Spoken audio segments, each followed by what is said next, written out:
This is your concept outline review for period 6. So period 6 goes from 1865 up to 1898. So we're talking here largely about the Reconstruction era leading into the Industrial Revolution and the beginnings of American foreign policy that are much more expansive, or what oftentimes is referred to as American imperialism. The development of the Industrial Revolution. So the market economy really dates back to the early 1830s under Andrew Jackson. The federal government provided throughout this time period land grants for railroads to develop, especially during and after the Civil War.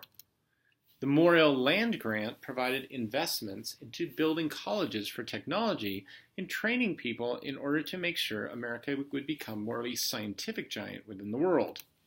And homestead grants provided for farmers to move out west in order to develop. Now, what the students oftentimes get confused on here is that this sounds like an attempt to increase farming. But the homestead grants, which were primarily given during Abraham Lincoln's time period, both during and after the Civil War, were about moving new immigrants out into the West so that they would start to develop cities around where these railroads were at. His hope was in the long term to create a market economy that would be national. In the 1870s and 1880s, the American businessmen went over to England and eventually borrowed or stole the Bessemer process. The Bessemer process melted metals into steel, creating the basis for railroads, factories, and tenement apartment living. The titans of industry. So there actually are huge numbers of leaders of industry in the Industrial Revolution in the 1870s and 1880s. However, the big four that I like to go over are Andrew Carnegie, involved in steel, John Rockefeller, involved in oil, J.P. Morgan, involved in banking, and Cornelius Vanderbilt, involved in railroads. All four experimented with what's called forms of integration or monopolization of industry and developed lower costs and greater organization. Now, most of the time, students get confused by this. Students actually think that these men created monopolies. And it's important to point this out, that in American history, we really don't have monopolies, one person controlling an entire market. Rather, we have what are called oligopolies, in which you have about 5 or 6 individuals who control an entire market. Why does this matter? The reason why it's so important is to demonstrate to students that there is a debate over this issue. The debate begins at this time period, continues through TR, or Teddy Roosevelt, and continues all the way up to today. Are monopolies always bad? Some people would argue they are just always bad for a variety of reasons. One, they can become predators, in which they can, because they monopolize a marketplace, they can basically raise prices at that point due to a lack of competition. They may be bad because they stifle innovation, and monopolization can lead to huge influences over government. There's an opposite side that would argue that monopolization is simply a part of the marketplace. That if a company offers you the best type of product and you buy it, other people are probably going to buy it as well, which means eventually that company is able to integrate the marketplace under itself. And in fact, many times these major leaders of industry are not monopolizing in the sense of just taking over other companies, but they are centralizing the entire process of making something. So that's the big debate that we're still having today. Are monopolies always a bad thing? Andrew Carnegie created something called the vertical integration of steel production. And this is a good example of what I was talking about a process. Carnegie created a way in which to have all of the major ways of creating steel under one roof. The idea being sort of like a vertical line. You start off with getting the metals, transporting them, producing them, and making steel, and then selling them. All these things he eventually controlled. John Rockefeller is the model that most students have in their heads, and that's horizontal integration, in which you take over all of your competitors, basically a horizontal line. All the competitors are on the same level, but you take them all over. And then there's J.P. Morgan. Morgan is kind of the one that's the most interesting and the most complex. J.P. Morgan used something called interlocking directorates, in which he would put all of his managers onto the different banks, and by doing that, he would eventually be able to control the system of banking. During this entire time period, the primary model that students want to understand is that the government operated off of what we call laissez-faire government, meaning the government largely had to keep its hands off of industry. And the approach at this time period in the late 1800s is that this was a natural way to drive the economy. If you kept your hands off of the economy, competition in the economy by individual firms would eventually lead to the best products at the best price that consumers could demand. Labor reactions. So at this time period, there was a huge influx of new immigrants, primarily coming to America from Eastern and Southern Europe.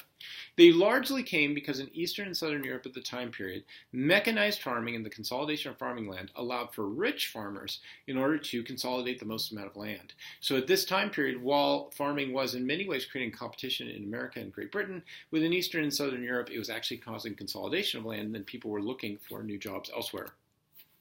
Because of this, immigrants who came to America were what we call underskilled, meaning they were highly skilled in farming. The problem was their skills didn't match up with the places that they were coming to, places like New York, places like the coastline of the Northeast. In these areas, they really needed to make sure that they had factory job skills. And the factory job skills that they could do at the time period tended to be at the bottom of the wage scale, which meant they worked incredibly long hours in poor conditions and unhealthy conditions. So because of this, you got this sort of degree of responses. There were some who favored radical solutions, but most favored what we would call moderate solutions in the formation of unions. So some examples I want the students to know. The Knights of Labor are considered to be a radical union. They were started by Terence Powderly, and the reason why they're considered a radical union is because they attempted to integrate the union. So that meant women, low-skilled, high-skilled workers, and African Americans. The IWW, the International Workers of the World, were led by Big Bill Haywood. He was a socialist leader, and he led a socialist union trying to uproot and change the entire dynamic of capitalism in America. But the most predominant one that had the most success was the AFL, and that was led by Samuel Gompers. Gompers originally was a socialist, but he turned against the idea and eventually favored the notion of having a moderate union that would fight for what he called the bread and butter issues, creating a minimum wage and creating better working conditions for workers. What really changed everything in the dynamics of this time period was one of the Great Depressions. Now, when we say Great Depression, students tend to think of the Great Depression of the 1930s. However, the first major Great Depression that we had was actually in 1893. In 1893, the railroads had overexpanded, which caused a loss of faith in the economy, and it caused a run on the banks for gold. Now, if you think about it, this really brings up a lot of great issues you can talk about with your students. You can talk about the issue of overproduction in the economy. You can talk about whether or not the government caused overproduction by providing for land grants to railroads, and railroads had just overbuilt, or was this a problem naturally within the economy itself? And you can talk about the gold standard. The gold standard was meant at the time that the way the gold standard worked was really to try to balance out payments across the world and keep currency basically from going on wild swings. However, there was a problem, and the problem is a good example here. When the railroads expanded or overexpanded at this time period, people lost faith in these railroads and all of a sudden rushed to get control of gold. So they were basically trying to buy up gold because they lost faith in the economy. As gold started to flow out of the American marketplace, there was less of an ability to put currency into the marketplace, and because of that, there was less of an ability to really keep the marketplace going. William Jennings Bryan then led the populace in a demand for what he called bimetallism, using gold and silver as a way to inflate the economy in order to try and get consumer demand going again. However, in the end, Jennings Bryan lost on this issue, and one of the big reasons why was that new gold deposits were found in the West and also in Africa, inflating the economy without any need to go to silver. Plus, industrial leaders defeated the idea of using bimetallism because for them, what they were really afraid of was that gold and silver would cause an inflation in the economy and there would be less consumer demand of industrial goods. Also, industrial leaders at the time were really fearful of overproduction, meaning they were fearful that they had produced so much, not only within railroads, but also within industry, that there just wasn't a need for people to buy these things. So now, that drove the need for new markets. Why does this become important? Because this starts to lead us into the American imperialist argument. All of a sudden now we are going to start to see America go out to Southeast Asia looking for larger consumer markets. Immigration in the Midwest.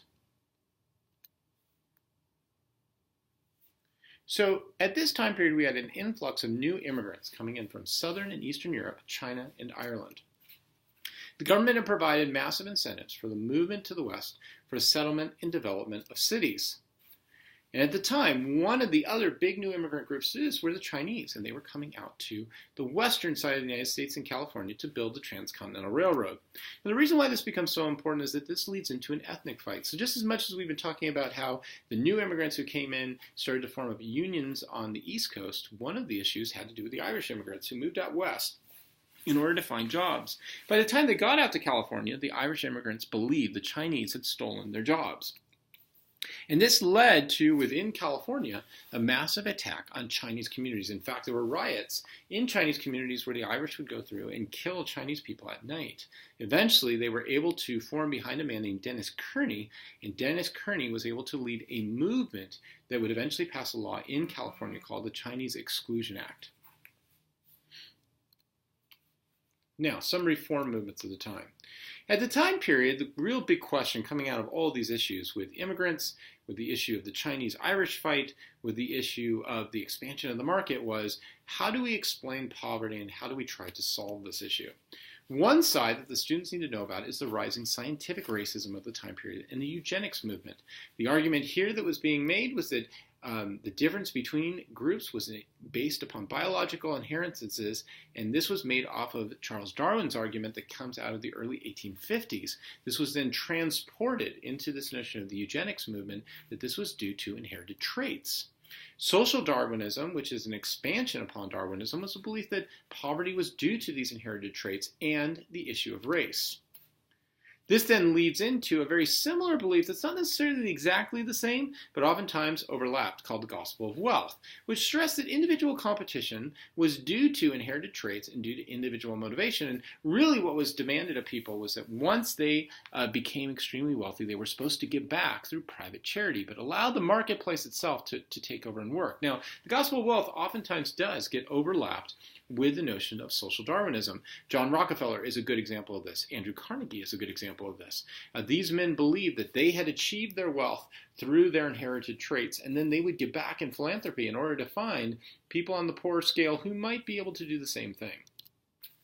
On the other side, there were those who believed that poverty was due to inequality and the circumstances that people had been born into. A good example of this was Walter Rauschenbusch. Walter Rauschenbusch was a German minister who stressed that the social gospel, or Christianity, should be mixed with government intervention. And oftentimes, Walter Rauschenbusch and his followers believed that America had eventually developed a Christian socialism. Another example of this was one of Walter Rauschenbusch's followers, Jane Addams, who created Hull House settlements. These were areas for immigrants to come and learn skills that they needed in order to compete in the marketplace. Now, remember, this is post-Civil War, this is post-Reconstruction, and so we are talking here about race and the New South. Now, New South proponents believed actually that the southern states needed to industrialize and they needed to create free labor so that they could compete with the North. The reality, though, was in the end a reintroduction of racial hierarchy. The primary basis I want the students to get out of this is the use of sharecropping, which put African Americans into what we would call debt peonage. The way that this worked was African Americans would go, and because they had just been freed from slavery, they needed to have land to work on, so they would rent land from people who used to be slave masters. And so what these people did was they charged incredibly high rents. When African Americans had a bad season of crops and were not able to pay back the rent, the loans that they would have to take out in order to pay off the rent and the next year would have huge amounts of interest to them. Also, the Supreme Court at this time period passed Plessy versus Ferguson, which established really a national codification of separate but equal. In fact, recently read an article that's very interesting about this, that in many ways what the Supreme Court plays as a role, both for the good and the bad, is to put a national seal on local movements. So while Jim Crow was a local movement, it needed the federal government in order to give it some type of legitimacy, and that's what Plessy versus Ferguson did. Also, the KKK, which started up in Tennessee at this time period, and local anti-voting restrictions kept African Americans basically in a place of racial subordination. So what originally started off as a New South that would have free labor and industrialization really in many ways became almost the exact same South before the Civil War, just not with a legal definition of African Americans as property, but rather with a legal definition that allowed for segregation. So, some takeaways from this time period. The Industrial Revolution is going to include the use of new metals, new forms of transportation, and a creation of a national marketplace. A debate arose at this time period over whether or not the government should do intervention into the economy. Business leaders argued no, and they argued that they weren't so much doing monopolization as economic management, in which they brought together all the different resources, labor, and production under one roof so that they could find a way to cut back on costs to provide the best product for the consumer. Immigrant labor, however, argued that due to the long hours, poor working conditions, and problems of overproduction, there was a need for unionization in order to negotiate with management. And throughout all of this time period, ethnic and racial fights were going to lead to new ideologies on how to reform America and how to bring about inequalities. And this period is so important for the students to understand that because we're going to see so many of those reform impulses now go into the early 1900s in our next time period.